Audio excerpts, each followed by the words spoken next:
영화를 넘어 영화 시장을 리뷰합니다. 안녕하세요 여러분, 영화시장 리뷰어 이화배입니다. 오늘의 주인공은 영화가 아니고요. 영화 배우이십니다. 바로 올해의 재발견이라고 할 수 있는 조인성 배우가 주인공입니다. 조인성 배우는 밀수의 권상사 역할로 출연을 하셔서 그 특유의 기다란 기럭지를 이용한 시원한 액션과 그리고 춘자 역할로 나왔었던 김혜수 배우와의 이 눈빛 멜로 연기로 지금 많은 사람들이 주연 배우 못지않게 밀수 흥행의 1등 공신으로 꼽고 있는 배우입니다. 그런데 시장의 관점으로 보면 이 배우가 좀 특이한 지점이 많이 있어요. 어떤 것이냐면 대략 한 3가지 정도로 말씀드려보도록 하겠습니다. 첫 번째는 데뷔 이후로 스타가 아닌 적이 단 한 번도 없었거든요. 그런데 막상 티켓 파워를 생각하면 그렇게 또 월등히 성적이 좋지도 않습니다. 배우가 출연했었던 영화 중에 가장 박스오피스 흥행 성적이 좋았던 영화는 안시성인데요. 이 안시성조차도 540만 명 정도의 관객을 동원하는 데 그쳤습니다. 팬데믹 이전임을 고려하면 사실은 대단한 흥행 성적이라고는 또 볼 수 없죠. 두 번째는 배우가 출연한 영화가 많지가 않아요. 마들렌부터 시작을 해서 밀수까지 대략 한 10편 정도의 영화에 출연을 했고, 드라마인 경우에는 학교 3편부터 시작해서 최근에 디즈니 플러스의 무빙까지 이쪽 또한 대략 10편 정도의 드라마에 출연을 했습니다. 그러니까 연기 생활 한 20년 기간 동안에 영화와 드라마를 합쳐서 20편이면 사실 평균적인 배우들의 출연 편수와 비교하면은 훨씬 적은 편수라고 할 수 있죠. 그럼에도 불구하고 큰 공백기 없이 화제성을 꾸준히 이어가는 독특한 커리어를 가진 배우입니다. 그리고 마지막으로는 예능에 정말 끊임없이 많이 나오셨거든요. 최근에 어쩌다 사장 2편까지도. 그런데 예능에 출연하면서 배우가 가지고 있는 어떤 신비로움이 이렇게 희석된 것이 아니고 어떤 고전적인 무비스타의 이미지를 사실 그대로 갖고 간 되게 특이한 사례라고 저는 생각을 했어요. 그래서 이런 특이한 시장에서의 관점을 가지고 있는 배우가 그동안 어떤 커리어를 개척했는지 그럼 알아보도록 하겠습니다. 자, 영화의 그간의 이 배우의 연령대에 따라서 커리어를 한 4단계로 나눠볼 수가 있는데요. 먼저 2000년대 초반 데뷔 시절입니다. 이때 마들렌과 그 클래식이 2003년도 작품들인데요.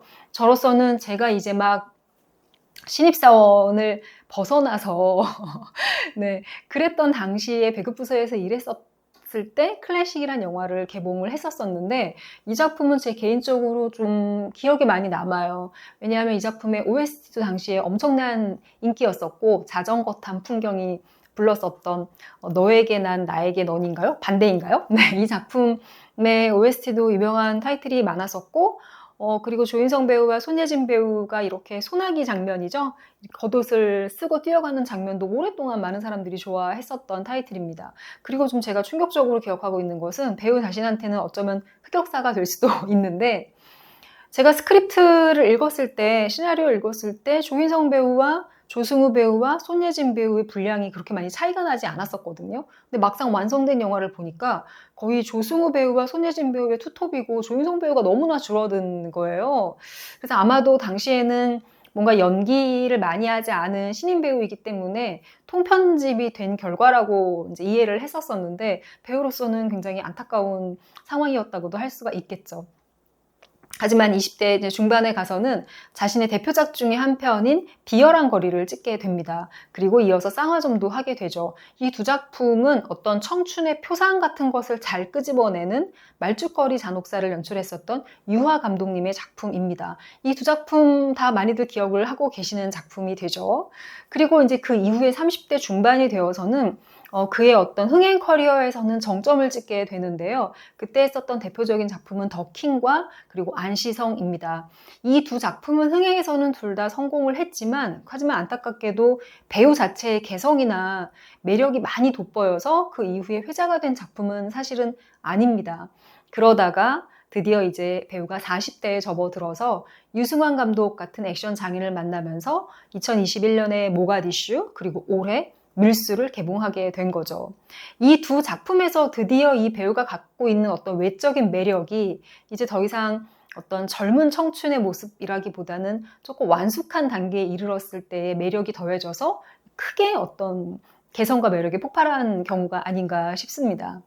배우 자신도 사실은 여러 인터뷰에서 이승환 감독님한테 이용당해서 잠깐 와서 찍고 가라 그래서 갔더니 잠깐이 18회차까지 됐다고 하니 18회차면 꽤 많은 분량이죠. 하지만 배우는 너무 즐거운 톤으로 그런 이야기를 하고 있고 그거 자체가 두 사람이 아마 두 작품을 하게 되면서 맺어졌던 끈끈한 연대가 아닌가 싶습니다. 그리고 관객 입장에서도 이 배우의 중년 남자 배우의 매력을 이렇게 돋보이게 촬영해주는 유승환 감독이 또 액션을 이렇게 잘하는 배우를 만나서 새로운 모습을 보여준다는 게 관객으로서는 너무 좋죠. 새로운 모습을 새롭게 어필하는 곳은 사실은 기존의 신인 배우만 할 수 있는 역할은 아니고 이런 역할을 기성 배우가 해준다 그러면 믿고 보는 또 배우가 되겠죠.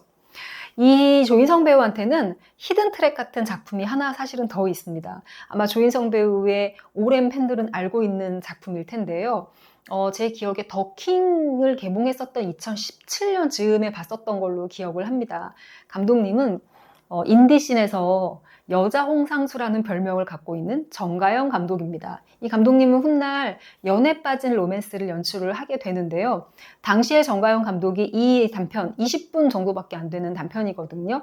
이 단편에 극 중에서도 영화 감독 정가영으로 출연을 합니다. 그래서 사실은 현실에서는 부모님이 하시는 편의점에서 알바하는 수준의 백수 생활과 다름없는 생활을 하지만 정말 허세가 장렬하는 정말 에고만 가득한 독립영화 감독이에요. 그리고 주변 사람들한테 호언장담을 합니다. 조인성을 캐스팅해서 다음 영화도 아니고 다음 영화를 만들겠다고 이야기를 하죠. 주변 사람들 반응이 진짜 가소롭지도 않다는 반응을 보여주는데 그 반응을 들으면 들을수록 오히려 이 사람은 허언증처럼 자기의 이 캐스팅 계획을 계속 부풀려 갑니다. 그러다가 드디어 모르는 전화 한 통을 받게 되는 것이죠. 그 전화는 바로 누구에게 걸려온 것일까요?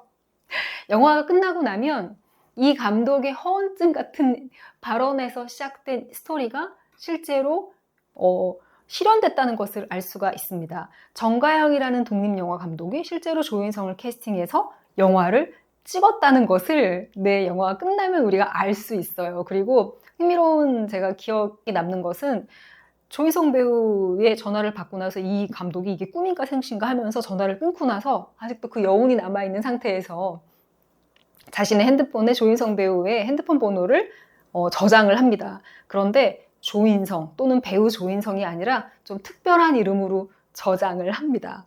궁금하신 분들은 유튜브에서 한번 찾아봐 주셔도 좋을 것 같아요. 무료로 지금 공개가 되어 있습니다. 조인성 배우의 히든 트랙 같은 영화라고 저는 생각을 합니다. 이 조인성 배우가 이제 과거의 어떤 청춘 스타의 이미지에서 서서히 전문 배우로 이제 우뚝 서서 이제는 우리가 믿고 보는 배우가 되어가고 있다는 생각이 드는 것이 이번 밀수에서 크레딧을 보고 다시 한번 느꼈습니다. 주연 배우 자리는 아니고요.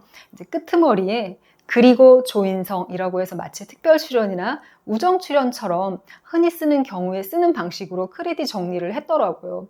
이것은 이 배우님이 아마도 과거의 자신이 늘 중심에 서야 되고 스타로서 스포트라이트를 받는 것에서부터 이제 자유로워져서 연기 자체를 즐기고 있다는 생각을 하게 했습니다. 조인성 배우가 이번에 스크린에서 이렇게 활약을 함과 동시에 또 디즈니 플러스의 무빙이라는 드라마 시리즈에서도 지금 또 대활약을 하고 계시죠. 이 무빙에 조인성 배우가 출연하는 것을 모르고 있다가 갑자기 알게 된 많은 분들이 깜짝 놀랐다 이런 표현을 지금 많이 하고 계신 것 같습니다. 저도 이제 곧 회차가 한 절반 정도 지났기 때문에 정주행을 시작할 예정인데요. 물어봤습니다. 먼저 본 분들에게. 언제부터 어느 화부터 조인성 배우가 출연하는 거야? 정보를 들었습니다. 바로 8화부터 출연한다고 합니다. 자, 이제부터 정주행을 시작하시는 분들은 조인성 배우가 나올 때까지 약간의 참으면서 같이 즐겁게 보셨으면 좋겠습니다. 다음에 또 이렇게 새롭게 자기 커리어를 개척하고 있는 흥미로운 커리어를 가진 배우들이 눈에 띄면 또 꼭지를 마련해서 말씀드리도록 하겠습니다. 오늘 영상은 여기서 마치겠습니다.